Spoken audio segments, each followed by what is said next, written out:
It's episode 2 of Nothing But Lit. Is that the correct podcast name? I'm pretty sure it is.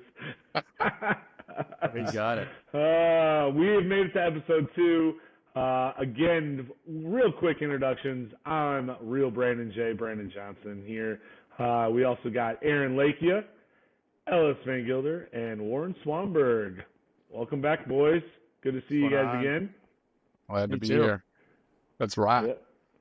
Let's rock. Yeah, we're going to start off this episode. We're just going to kind of give an early January update to all things professional golf.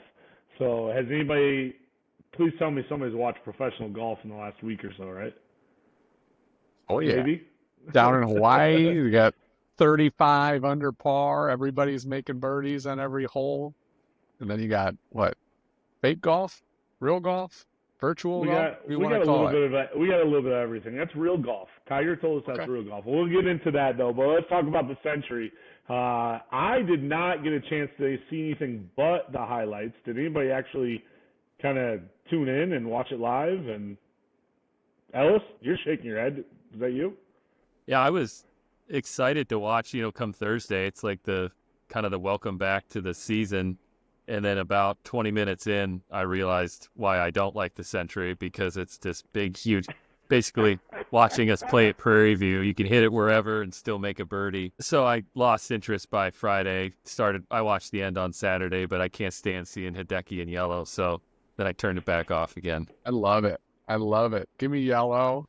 Give me red every once in a while. I mean, that's dead. You got to have somebody else take it over. And Lord knows, early season, Hideki's the man. Every year, he wins this. Last year, he won the Sony. I mean, he's rocking. So hard to beat 36 under in 4 days.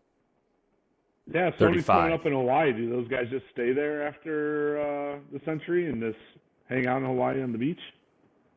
I don't know. They call it a full field tournament. It's about half those guys hit the beach with their wives, and all the people that need to get those points stick around and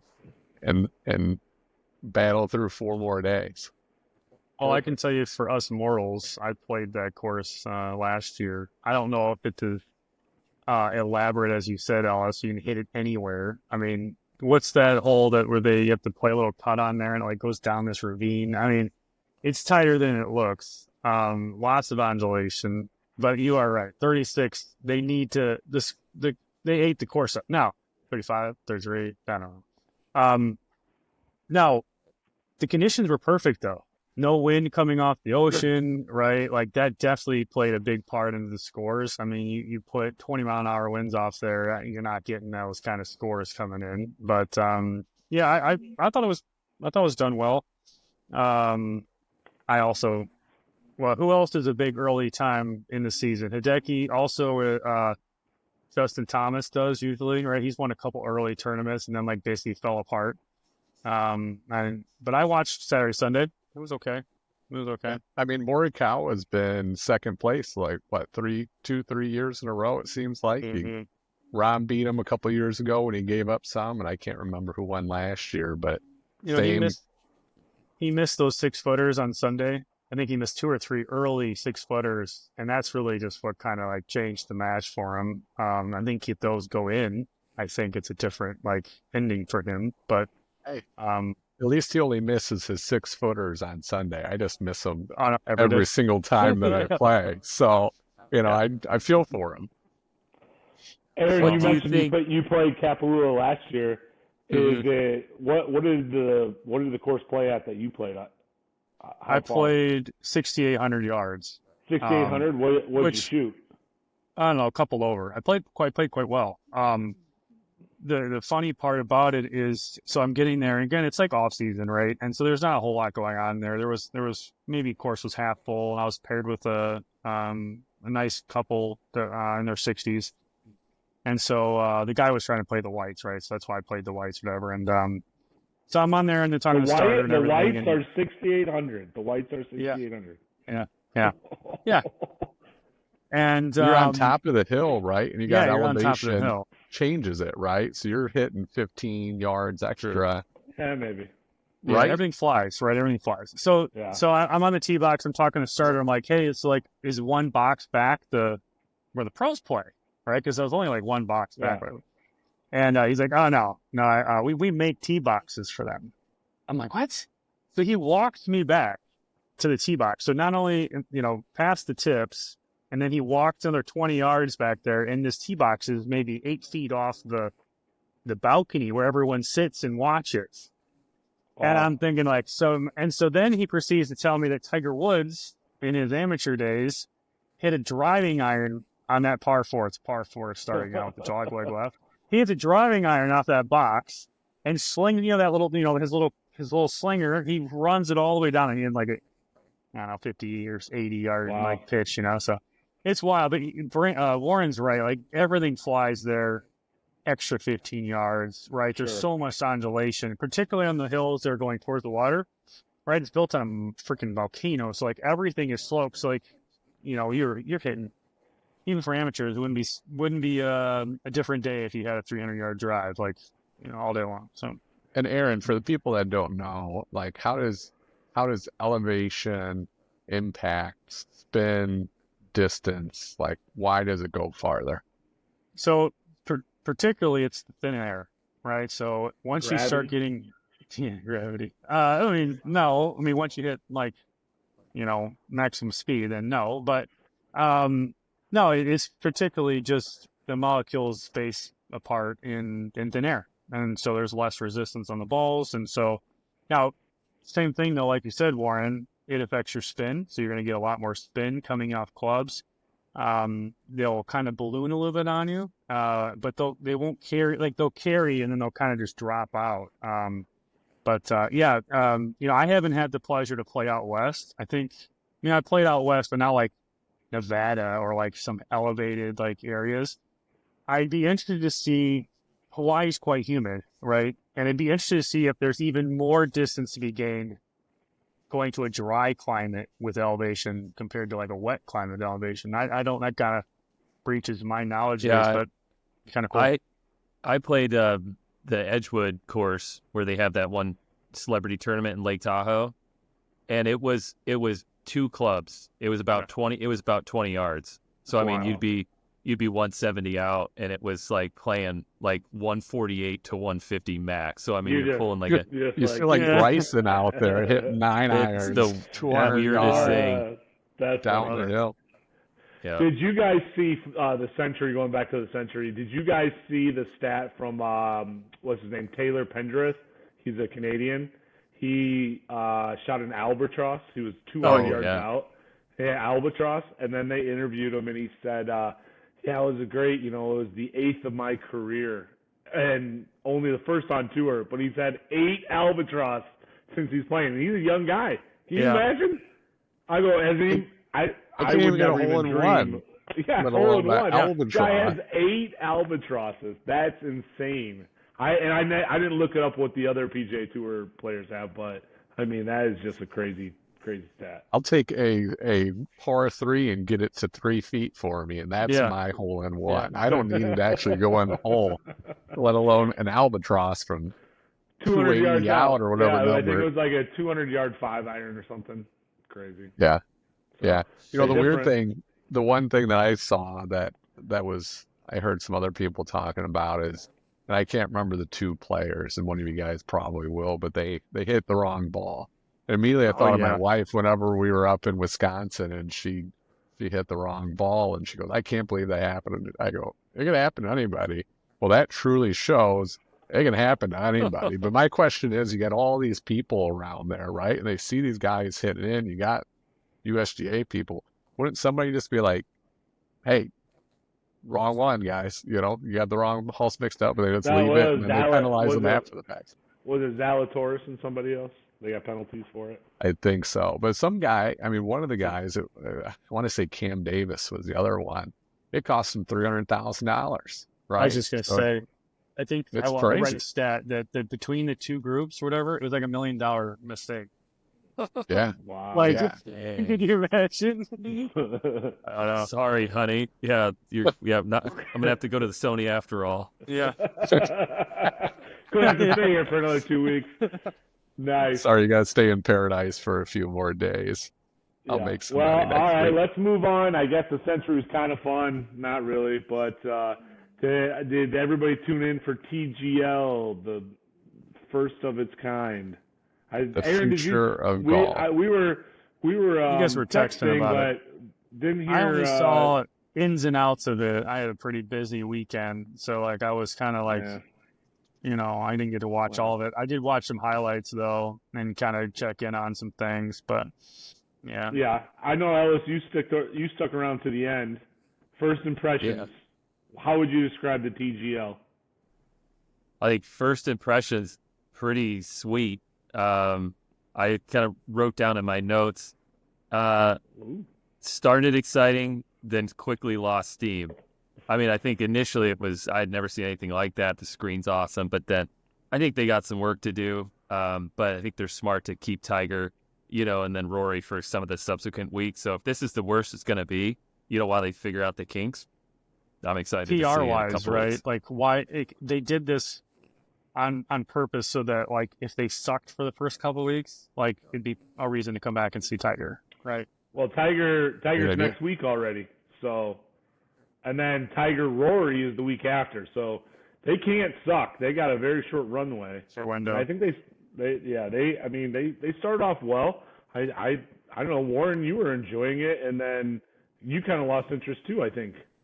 Yeah, I mean, I have a lot of thoughts about it in general. I would agree with you, like starting off, it's just something new, right? Whenever you look at sports, the thing I have to compare it with is spring football, right? So they're trying to get the UFL to get exciting. Well, it's the same thing. It just tweaked a little bit. Well, this was supposed to be new. So it was kind of exciting at first to be like, okay, this is new. This is different than what we've seen. But with Alice, you kind of lost steam. And, a couple of thoughts I had is, one, I don't think, all of us are 36 to low 40s, right? I don't know if it's necessarily geared towards us. And that's the one thing. I mean, you're 18 to 25 is probably what is going to enjoy this type of sport more than I or yourself. But the other thing that I was disappointed about, there's some pros and cons. It did move fast, and that was exciting. But I never saw them do something other than really kind of hit it straight. To me, it would have been exciting to, it's virtual, right? You can do whatever you want and put a giant brick wall 50 yards wide right in front of them and show me shoot around it. Give me something that I'm not going to see you do on a Sunday, right? You can do that. It's fake, right? It's virtual. They can program anything they want out there. Yeah, and they pretty much just hit it straight every single time. And it's like, well, give me something new. You're basically saying like, hey, like it's like our game, right? I'm in the woods. I got a tree like 40 yards ahead of me. I got to play like a 40-yard cut around this thing to have a prayer. Like that's the kind of stuff I don't disagree. The stuff that I saw, I thought they should, like, I heard some comments too. I was looking at some reviews later, like shot clock. What do you guys think? Like you have to like hit a ball in so many seconds. That got brought up. But I agree with you. They like, had it.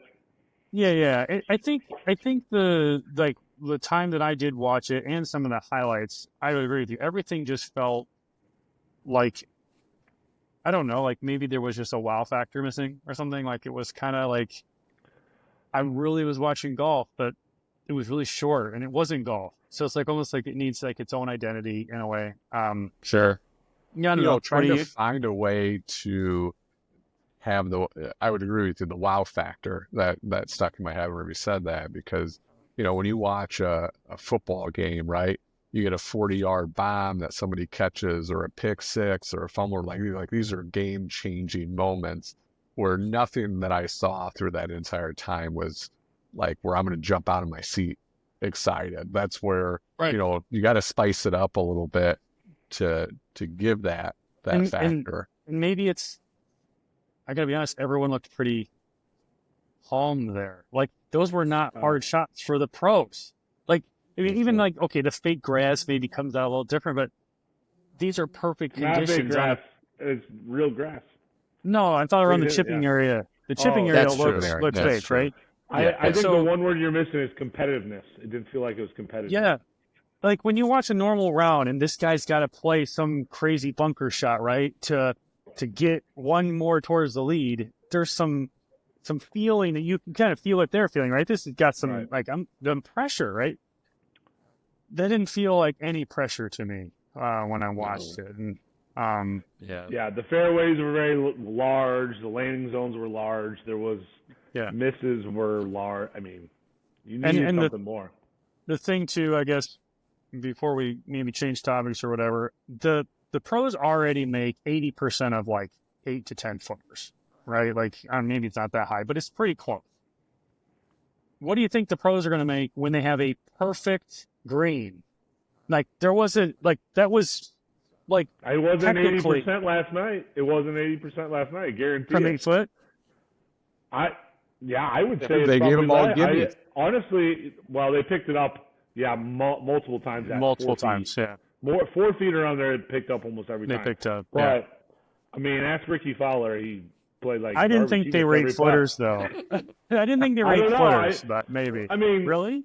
Ludwig was making 25 footers. You know, I don't know. So. But that's what I'm saying though. I'm expecting them to make big putts because the conditions are perfect. They're going to have to make it more difficult because they were all still putting for birdie. Yeah. I mean, you can make this as hard as possible, and they're putting for birdie.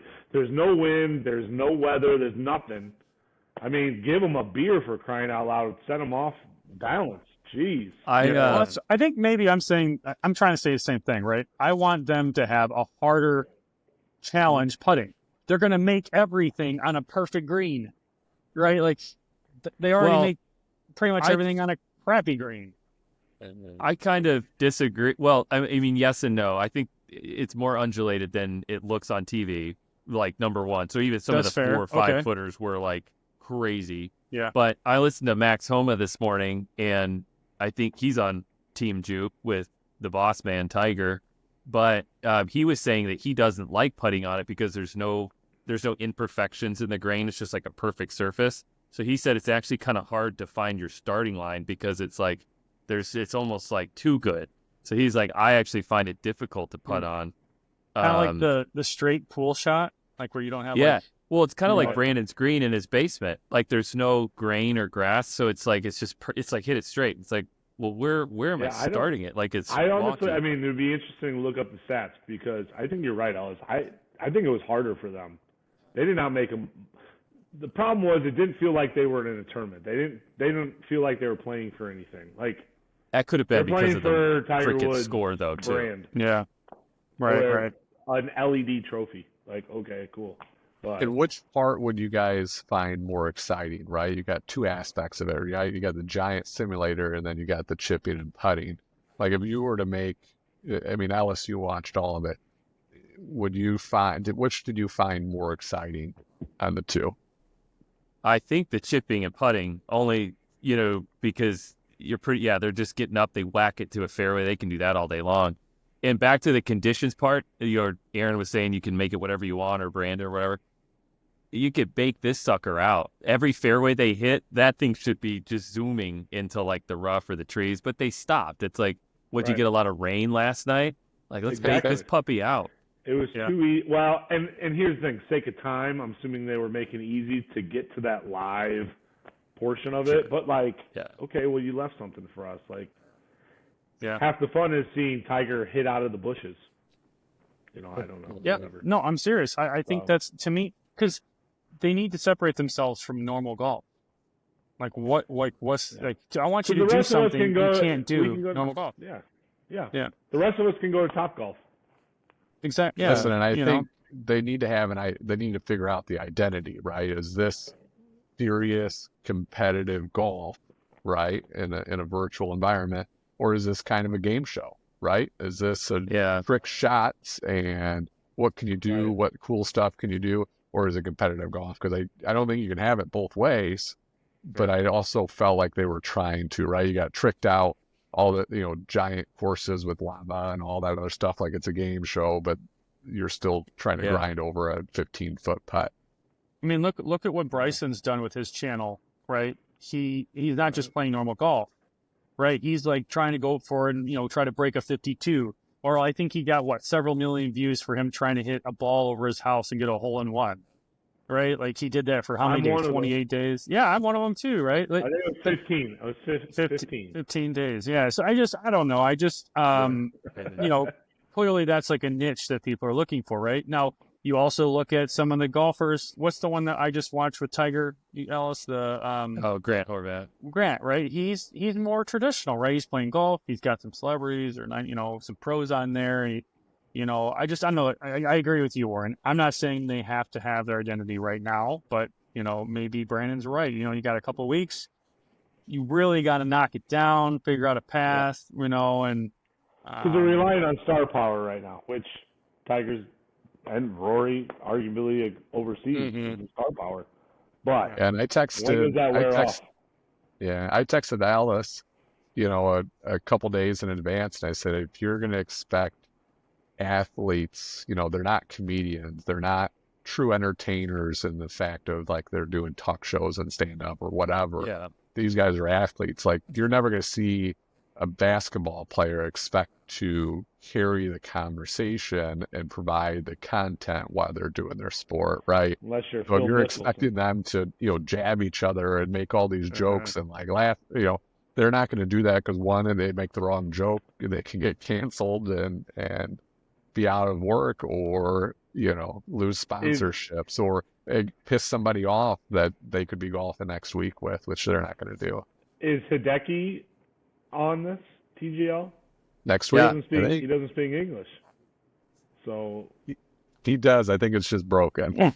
Are they going to have a translator? Hey, I mean, I don't know. Mark my words. He's going to be the funniest guy out there in the next 3 weeks. He's going to be bowing to the screen. Hideki is on my Boston Common golf team. So. Ooh, with Rory. That's right. So 2 weeks. That's a tough thing. So that's something we didn't talk about.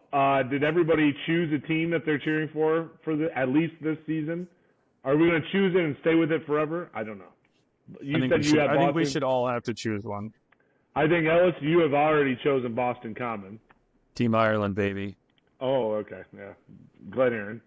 Warren, did you make a choice? Aaron Hills. I think you made a choice. You said you couldn't. I'm all in Tom Kim this year. I picked him in fantasy loss.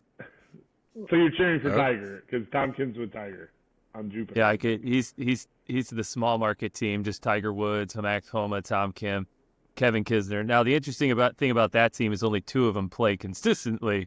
You got Kiz who plays, only for money and stogies. And you got Tiger, who he's vice captain of the Ryder Cup. This is true. So got to be Jupiter, better than Warren. Ricky Is that where was. you're going? You're going with Tiger and Jupiter, huh? I love it. I'm thinking about it. You can't think. You got to decide right now. I'm in. All in. What other teams are there besides those two? Well, I went with preseason the Bay. So the Bay is up big right now because they just got the one win yesterday because my boy Ludwig from he made some putts. He can make some putts from Sweden. Yeah. And then you got LA, you got Atlanta still, New York. LA, Atlanta, and New York, I think, are the other three. Yeah. Which I think Lakey has got to go Atlanta from being down south. Yeah, right. Justin Thomas, Patrick Cantlay, Billy Ho, and then the no glove Glover. No, you cannot go with Atlanta. That's the worst one. That's the worst. I don't know. I think Glover can throw down. Billy Ho and Patrick Cantlay are on the same team. That is a nightmare. They're going to be so excited to watch. Who was on New York? Oh, you got Justin Thomas on that team though too, and Lucas Glover. And then I'll tell you. Or you got it, Brandon? What? I got it. You got it. LA is Morikawa, Sahith, Justin Rose, and Tommy Fleetwood. New York, we saw them last night. Fitzpatrick, Fowler, Xander, and Cameron Young is their fourth, which I assume Ricky's going to be demoted going forward.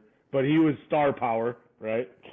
And then those are your choices. Those three right now. I gotta go with the Ireland thing too. I mean, Roy's my guy. It's either that or Tiger. Sorry, That's what I'm here doesn't want for. to be different. He doesn't want to be different. All right, If you're that's desperate for Tiger, listen, I'll take Fine, you Morikawa and Theegala. It's fine. Theegala's If the you're man desperate. with those I don't even want brows. Tiger. He ain't gonna miss anything. Fine, He's just keep telling you. I'll go with New York. They just won. They got Xander. Xander better get his stuff together. Yeah, I think they'll be fine. They'll be fine. Give me the Xander. We'll be all right. Okay, they're already down. They're a big loss. Only You way never up. know. Sometimes, Only yeah. way is up. It's only way up. So I guess we can end here with talking about the redheaded stepchild, Liv Golf. I haven't heard anything about Liv Golf lately. What's going on in the world of Liv Golf? Ellis, have you been paying attention? Well, they're on a break right now, and that's one of their big selling points is they have a big long break where the PGA Tour seemingly never quits. All of them went to YouTube, and probably rightfully so. I think Phil's deep in the YouTube game now. He's got a whole series with Grant. He's doing Same stuff. with Bryson. Right? Bryson. So Yeah, Well, I think they just released their schedule yesterday. I don't know if you guys saw that. Oh, I haven't seen it. You haven't They pulled up? listed out. There were some interesting changes this year, but I think they're up to, and don't quote me here, but right around 16 events. Which, starting off it was only 8. Well, now they're packing them in. The only thing that I noticed on it that they did a smart job of is they put some more tougher tournaments right before the majors. So they're not playing the resort courses. That's one of the biggest things. A lot of the courses they're playing are resort courses that they can eat alive.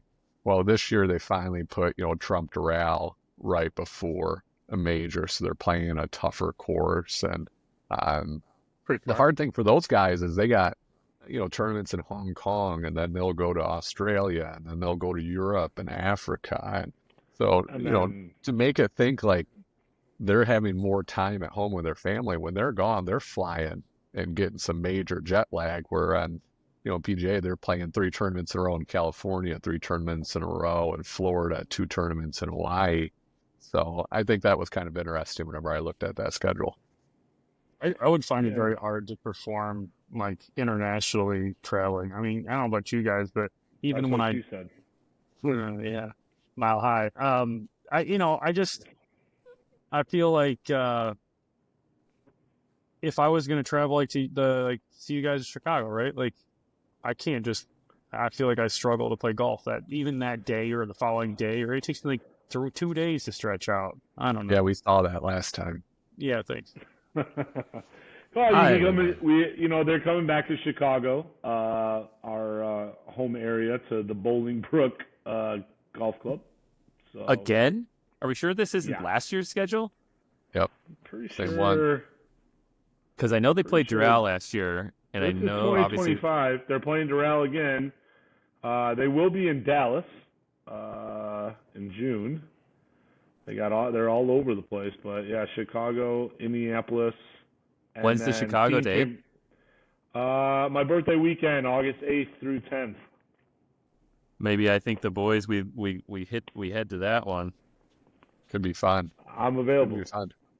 So, well, it'll be interesting to see what Liv does. I mean, obviously they kind of lost a little steam, and I don't know if there's any more fans going or not. I don't really watch it live. We did attend an event 2 years ago. The 2 of us did. Me and Ellis did, and it was fun. It was interesting. You did have pretty close, encounters. Yeah. They weren't very talkative or anything like that, but it felt like you didn't have to fight crowds and stuff that the PGA does. Yeah, and the one thing that's kind of nice, I think, that you guys can probably speak to, that I will say they do well is, the tournament's over in 5 hours, right? Where you go to a full field event, it's 10 hours potentially. Where U.S. Open, it's 12 or 14 hours. So, that's the one thing we were talking about, that shot clock early, pace of play is the hot topic right now. And that's one thing, at least I would say, they probably do well. Well, I think they have the same issue TGL has. It just doesn't feel like a competition. I know they're probably being competitive. They get paid for their wins and just as much, but it seems like the majority of guys are not there to be too competitive. I don't feel that spirit's there. But, I mean, they're millionaires before they even set foot on the course. I don't know. I mean, they still I want to think make part money. of it, I mean, the putting together groups, which I know they made that change last year where they're putting the groups that are in the lead together. So they're playing against each other, but they're not finishing up the course together, right? Everybody's all over the shotgun start. So there's less of that build up towards the end of the tournament. And also, if, the purses, at the end of the day, a lot of these guys, for Rory or Tiger, $3 million might not feel like a lot of money, but for a lot of these guys, it is. So they probably feel the nerves because in PGA, you're only taking home what you win, right? You're not on a salary like you are maybe on Liv where you signed a $300 million deal to get all this. So it matters less at the end of the day. Well, I'll put it like this. Like, let's say you're Bryson DeChambeau and you're trying to win a tournament. Like, do you know who Adrian Moronk is? Do you know who Anaben Lahiri, Jason Kokrak, I know, Matt Jones? Yeah, we may know some of these guys, but it's like that's why that's not exciting because they're playing against like chumps. I mean, these guys are washed up. Liv's got like 8 maybe good guys. So it's like it's not competitive. Now they don't win every week, but I think that's why it's not competitive to me. Yeah, and they're 54-man tournaments. Is that right? How many? Yeah. How many people? Around there, and that just doesn't seem like enough. You watch Tiger's tournament in the Bahamas. They take the top 50. That tournament's the same way, right? It doesn't feel very intense because Scheffler's up by 8 strokes going in on the back 9 on Sunday. Well, it's not going to feel very competitive whenever he's already blown away the field. Well, you only have 50 guys compared to 120. You're going to have a bigger spread sometimes between the leader where it doesn't matter as much. I think Liv did what it was supposed to do. It was supposed to disrupt golf. It did it. It was a big, hey, we got to change some things up, and it did it. And I think now it's got to merge again, and I think that will be perfect for golf. But what I'm hearing, the Department of Justice, they can't get deals signed because it's being held up in courts. So what's the chances you guys feel that it's coming back together this year? Give me an agreement this year. Not coming back together. Say they're playing an agreement this year. They'll reach a PIF and PGA Tour. I think they'll reach a deal in 2025. Think so? And they combine tours. Late 25, tours. maybe. Whatever that looks like. But I think the deal gets. I think we got a marriage, but I think it's going to take a while for the game. But what would that even look like? Yeah, I think at the end of the day, they got to have an on-ramp to get everybody, the best players, back on the same tour. At the end of the day, you can't have 2 elite tours trying to compete against each other because they can't compensate the same. So if you agree and people can bounce back and forth between the two, they're all going to migrate to the one that's easiest, most consistent money. So at the end of the day, they're going to have to merge one. That though, Warren. The soccer world is Ellis is a big soccer guy. There's multiple leagues competing for attention and money 7 of them. And that's the world's most popular sport. Golf that's important to us, maybe that there's only 1 tour, but in reality, the world's a big place. And I think there's a space for multiple tours and there's multiple leagues, especially with how many golfers there are. Unfortunately, right now, it seems like there's a big disparity in talent, right? But do all the best soccer players play on the Champions Tour or on one tour? On the Premier League? No, they don't. It's hard. They chase money. They chase money. I get what you're saying. The 2 best soccer players in the world both chase money, and they're not in the best league, right? True. Ronaldo's in the Saudi league, wherever he is, and Messi's in the United States. Yeah. They're not. Is Messi still one of the best players, or is he at this point? Well, I think he's washed up. He is, but he's definitely not. He's the most popular player. It'd be like Tiger Woods going to Liv Golf. It's the exact same thing, and it has worked. And I bet there's naysayers. I don't listen to. Ellis might know, but I don't listen to that. But that is literally Tiger Woods going to play on Liv. Messi did that. Yeah, I'm just thinking talent pool wise, right? At the end of the day, you golf want doesn't the have enough best talent. in one league, and if What about the diluting Europe it by Tour? playing two different ones. It's another tour, right? Now, Yeah, but agreed. it's So the that's same 3. thing. It's a feeding tour into the PGA Premier, or yeah. wherever they end up Right. going. At the end of the day, you want all of your best as a consumer, right? As a fan, I want to see the best players playing against each other. I don't want to see but I 50% mean, of the best here and 50% what of players the best here. on Liv do you want in the PGA other than Bryson? Who's playing at that Bryson, talent level Cam that you want to Smith see there? is a great player. Brooks Yep. can be on the right time. We want DJ back. Yeah. DJ DJ's can been be playing at some terrible time. on Liv, right? That's But what I here's the heard. thing. It's because he doesn't How care. good, those young players can get better. Like, look how many young players have broken into the PGA over the last couple of years that are really, really talented. How many of these players out there, your Moronk and Lahiri and some of these younger guys that are coming up, like, are they good? I don't know. At the end of the day, I only see them also, in maybe our 2, boy 3, John 4 Rahm. tournaments a year. John Rahm would be, I guess forget about John Rahm. Was Yeah, he we world like number John 4 right Rahm. now? I would like Brooks is fine, but he's lost it obviously a step. But I mean, you want Bryson and John Rahm probably, right? Yeah, Cam. Oh, absolutely. But I think there's other talent So there. you're talking about five maybe you don't guys. know.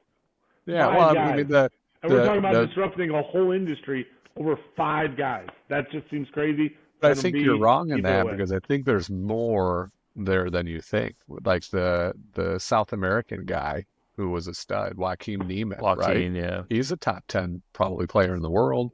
You don't know that because he's over there right now. Now, I think PGA needs to change. There needs to be some kind of salary aspect or sponsorship aspect, much like every other professional league in the world. You can't continue to beat these.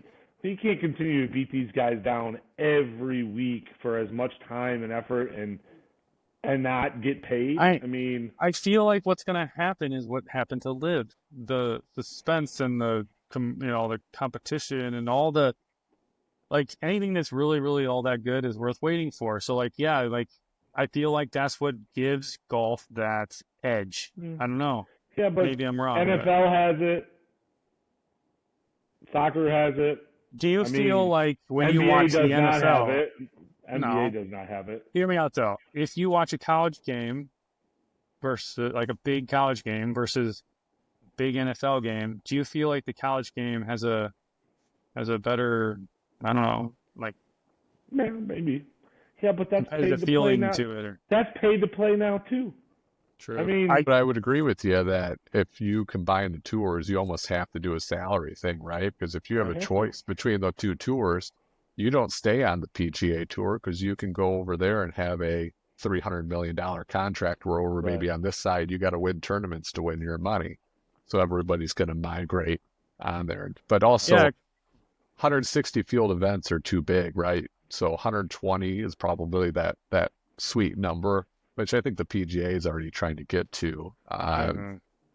But how do you do that? Right now you bring on an extra 50 members, and then you got to kick 50 members out of those tournaments. Like that's how do you get people to accept that? And I don't have the answer to that question. Yeah, just hope it'll for be the interesting game to it see comes what back. happens over the next probably 18 to 24 months. So who from on Liv are we taking on the U.S. team? If you're wait, who's our captain this year? You're only taking Brooks and Bryson. Yeah, Keegan this year. Brooks and so Bryson. he's not Keegan. taking JT or Speed. I don't even know if I would take Brooks. Brooks been playing good. I don't think he's been playing good.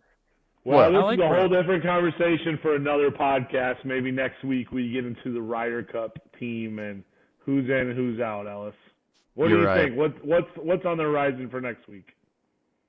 Well, next week we are talking Ryder Cup. So I guess we'll save it. I'm too excited. We're 8 months out, so it's a long way out. But I think what could be fun is maybe we all kind of place our predictions. Ryder Cup's at Bethpage, so maybe we talk a little bit about that. But yeah, next week is all things Ryder Cup. Perfect. Bring your list, boys. All right. Take your notes, Ellis. Yeah. All right. Well, sounds good, boys. We'll see you next week then, okay? All right. All See right. you guys. Peace out.